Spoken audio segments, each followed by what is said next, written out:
What's going on, everyone? Brand here, about to give you the bloody breakdown, spoiler-filled, on Scream 2022. Last time I was with you all, I sat down, I gave you my spoiler-free thoughts on this film. Today, I've waited a little while, I've waited through the opening weekend. I'm now going to put out my spoiler-filled thoughts out into the ether. And as always, I enjoy having a discussion with you all about this, so please leave some comments down below. And hey, if you really enjoy what I'm doing here, please leave a like, share out my content, subscribe, maybe even turn on notifications. If you're really digging what I'm doing here, join the channel, click that join button, become a member, and support what it is we're doing here at Bloody Breakdown. Now, enough of the shill fest, let's dig in to Scream, a spoiler-filled review. So, I'm not really going to touch on any of the things that I really touched on in the spoiler-free review, which did in a lot of ways kind of contain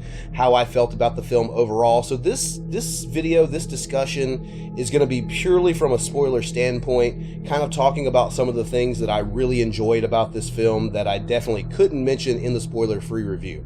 So I guess we'll start with the opening scene. And I've already said how much I really appreciate Jenna Ortega's performance here as Tara. Made me feel that fear from an opening scene in Scream, the likes of which I haven't really felt since the original. Maybe with Jada Pinkett in Scream 2 to a certain extent.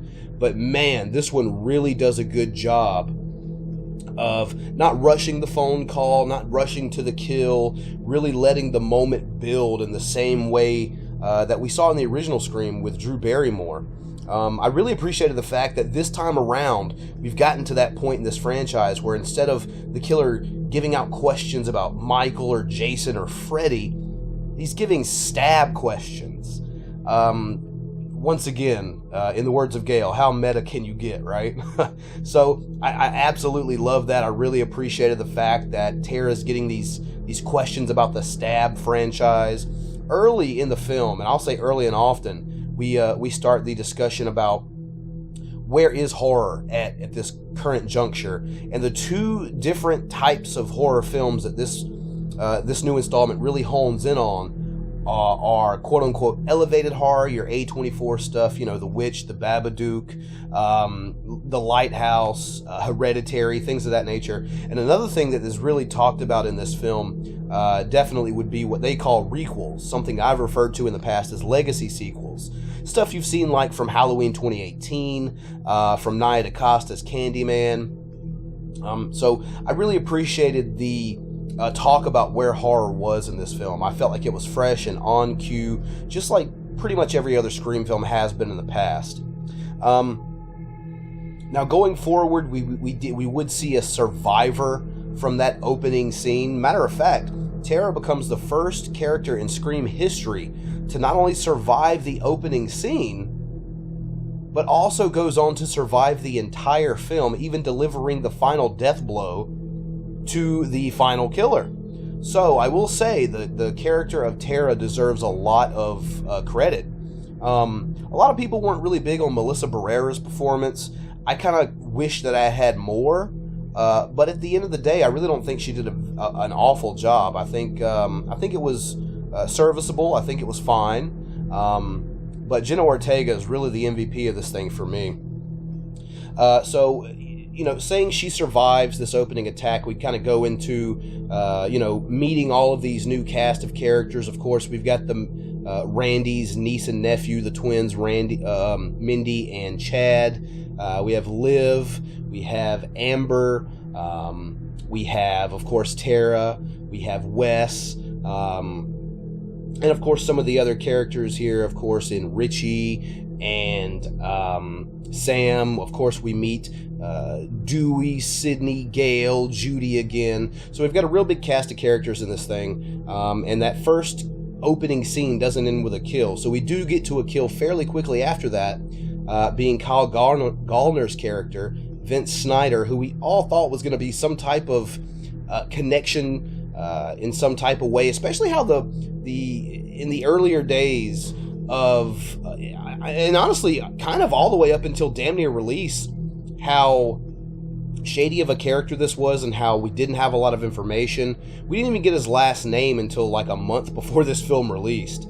But he ends up being just a nephew to Stu. He's taken out, kind of a throwaway character for me. I kind of wanted something more out of Kyle Gallner.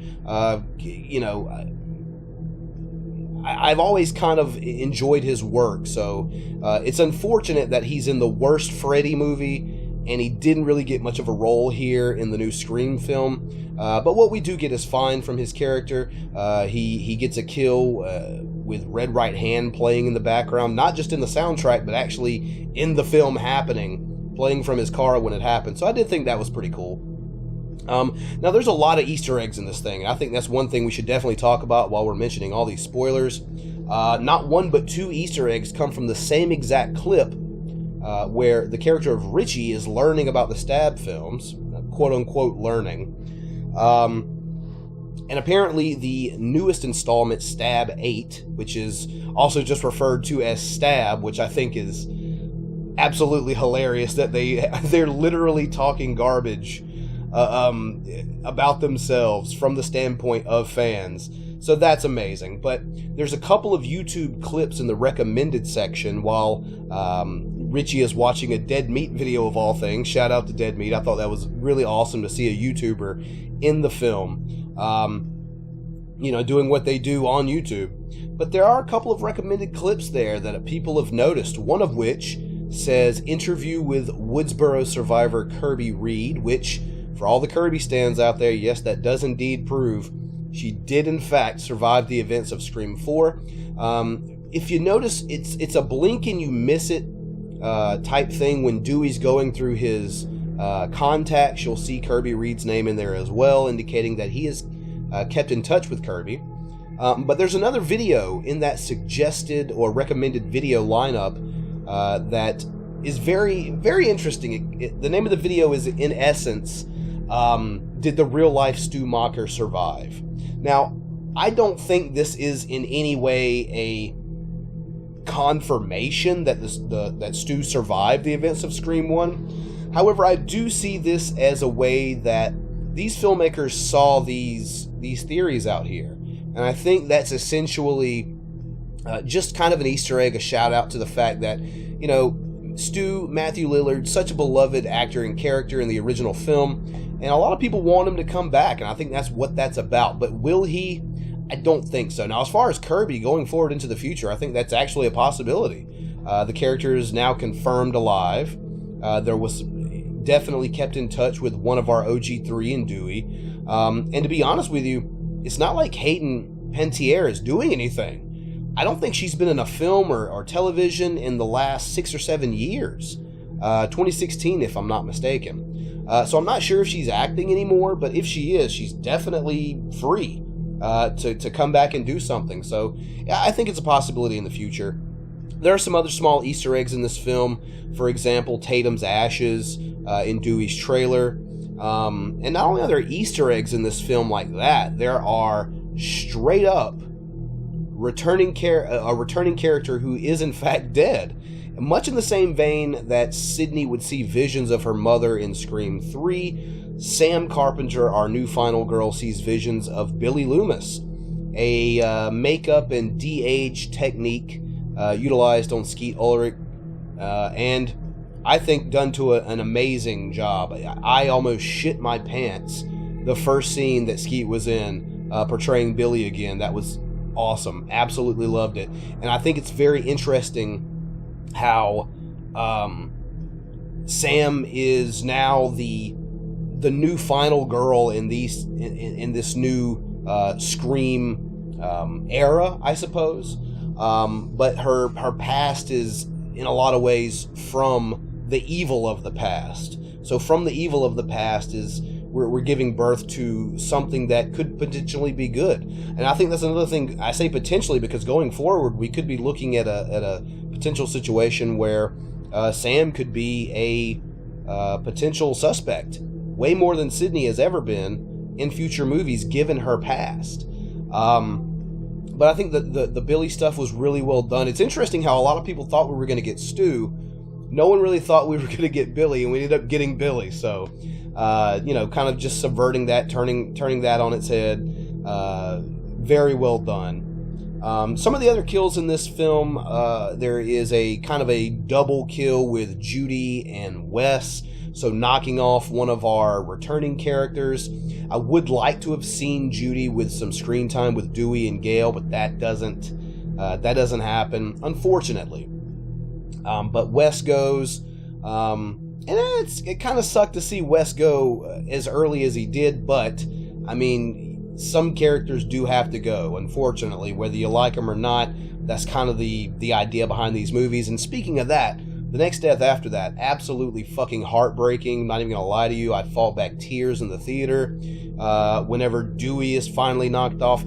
I want to bring up, it took 25 years and a total of 9 killers, but Dewey finally was taken down. I'll just go ahead and express my opinion. I know it's unpopular to a lot of people, but I would have much rather have seen Gale go. I feel like Gale pretty much does the same thing every movie, and we finally were getting some real character development with the character of Dewey.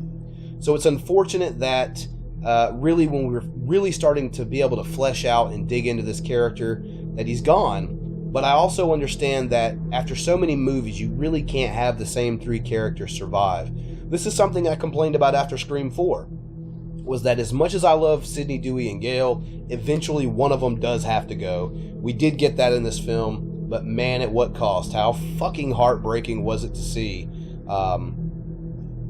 Dewey go? And that line, "It's an honor," that we all were misdirected into believing was going to be a line directed at Sidney, was a line directed at Dewey once the killer finally offs him. So, yeah, but I got to tell you, when he looks down at the phone, he sees Gale, the man dies with a smile on his face. What a character. Love Dewey. Love David Arquette. And it's unfortunate, but it is what it is, and I understand why it had to happen. Now, Liv also doesn't make it in this film. She gets the Randy treatment when one of the killers unveils herself. Unfortunately for Liv, she doesn't get a shoulder. Her shoulder doesn't catch the bullet. Her forehead does. So that would be the end of her. Now, there is a Mindy and a Chad attack in this thing as well, but I want to go ahead and kind of put the cards on the table here. They're given the Dewey treatment, carted out on the gurney at the end of the film. So we will be seeing not only the Carpenter sisters in the next installment, we'll be seeing the brother-sister duo, the twins, Chad and Mindy Meeks Martin. Another thing, speaking of Meeks Martin, there was a lot of question on if Heather Matarazzo's character of Martha Meeks was going to be involved in this, because at first she was and then she wasn't, and a lot of question around that. She is in the film very briefly, maybe a little less than she was in Scream 3, but it was good to see her, and it was really good. Another, almost an Easter egg, honestly, because I'm sure there are a lot of people that went out that weren't familiar with the Scream franchise who didn't get that pop the way we did. But yeah, that was another cool thing in it. Also, going into the third act, we find out our killers are Amber Freeman and Richie Kirsch. Now, I gotta say, these two, it wasn't exactly the hardest it's ever been to figure out that these two were probably the killers. I'm not gonna come out and say, it was, painfully obvious or anything. But I do feel like it was a little bit harder in some of the other movies to figure it out than it was in this one. Not that that's necessarily bad, but that's something that I did notice. As far as the reveals of the killers go, because as I said, we do have 2 once again in this film. I feel like it was done pretty well, especially with Amber just coming out, shooting Liv. The rest of the characters scatter, and we have that period where we have to wait, where Sidney has a conversation with the other Ghostface, confirming that there are indeed 2, and it's a minute or 2 before we find out who that is in Richie, and the motive I love. Now, it may have not been a huge mystery, I think, especially by that point in time in the film, when the characters have dwindled on who it is, but I think the motive is spot on. Great shit.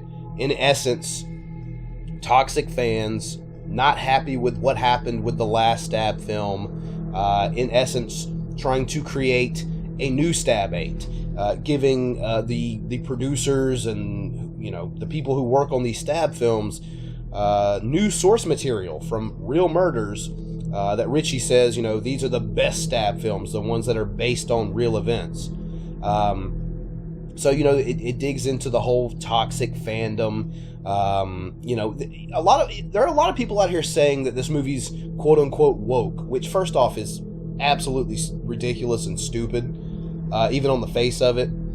Even if that's, watch the movie and please tell me what is so woke about it.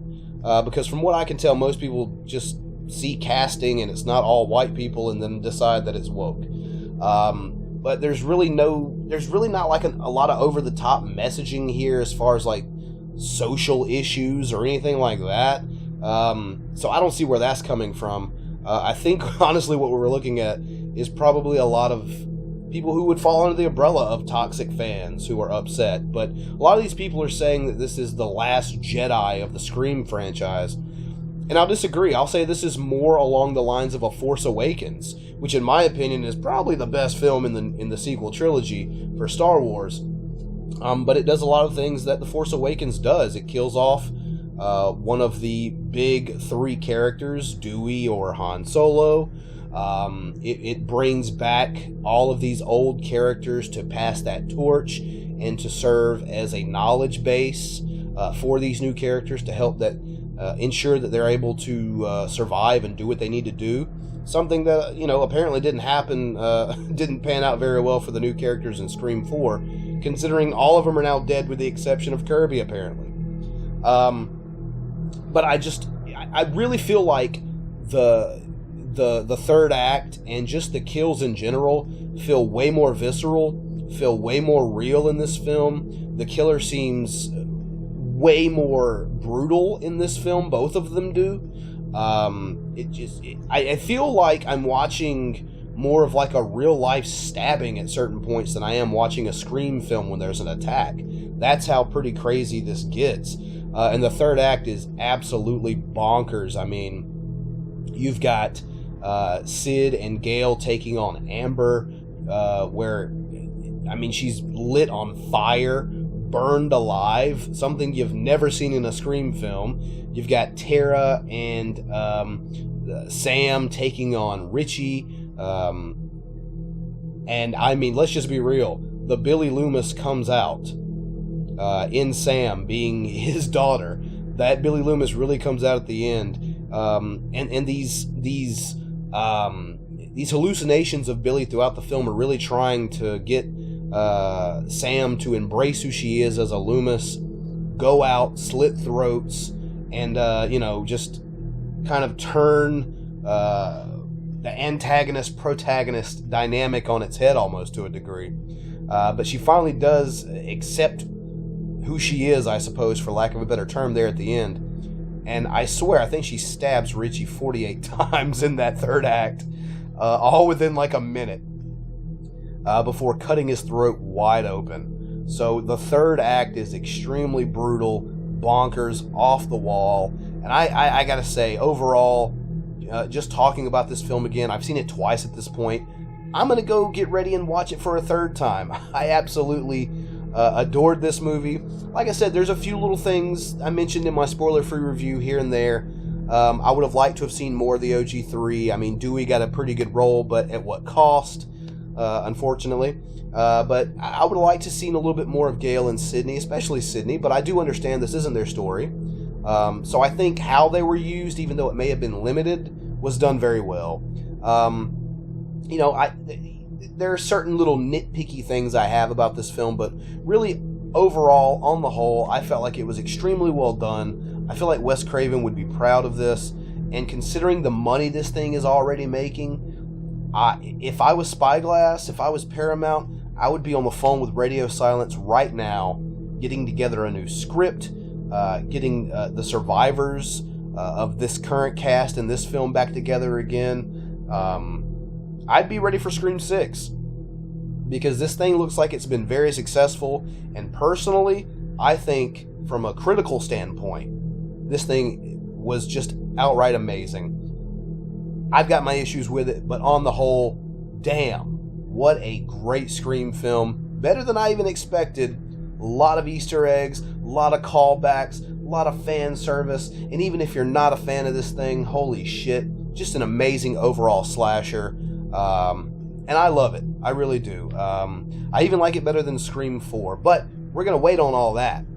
We're going to wait on all that because I'm going to be doing a ranking very soon of the Scream franchise. Now that Scream 2022 is out here in the ether, we're going to be doing a new ranking. So keep your eyes peeled for that. But I guess that's going to be all for today. I think that's all I really wanted to go over and cover here in this spoiler talk for Scream 2022. But as I said at the beginning of the video, it's a discussion for me, so leave your comments down below in the comment section. That's where they go, and we'll have a nice little discussion. This will be the video, obviously, to put any and all things spoiler as far as Scream goes in those comments. So let's have a discussion. And yeah, I guess if you enjoyed this video, folks, please feel free, leave me a like. You can leave me a dislike if you'd like. No one's going to see it but me, but hey, you know, do what you will. Share out this content. Subscribe, turn on notifications if you like what I'm doing here. If you really like what we're doing here at Bloody Breakdown, click that join button and become a channel member. So, with that said, I'm going to go ahead and wrap things up here. Hope you all enjoyed this video. Like I said, going to be back real soon with some more Scream content. So with that said, I'm Bran, and that's the Bloody Breakdown.